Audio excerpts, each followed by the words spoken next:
atelindi moyo mwaliwowoka adapata mwana moyo wosata mwa Yesu palichiyembekezo chatu chikale mwa moyo sata mwaife undi mwazi wanga wapangano la tsopano wotsitsidwa kwambiri chifukwa cha chimo.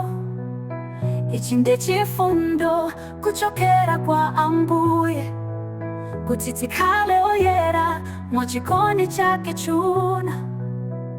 Chilamulo cha mzimu wa moyo mwa Kristu Yesu anandimasula kuimfa ndi chimo mwa mphamvu ya mzimu ndine wolungama ndiyenda mwa moyo wamtendere weniweni.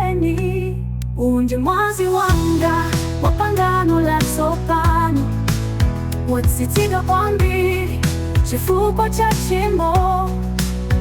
Ichi ndi chifundo kuchokera kwa Ambuye kuti tikhale oyera mwa chikondi chake chuna.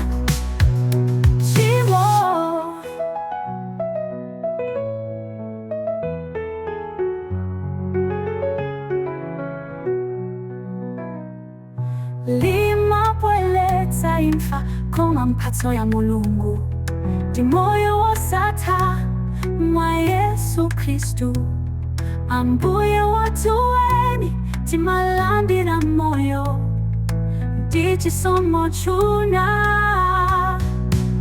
Undi mwazi wanga wapangano la tsopano wotsitsidwa kwambiri chifukwa cha chimo.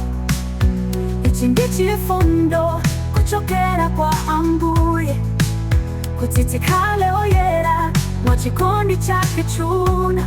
Pamene tinali adani tinapangidwa abwenzi kudzera pa imfa ya mwana wa Mulungu. Tsopano tasungidwa mwa moyo wake oyera. Kristu ndiye chitetezo cha moyo wathu wonse.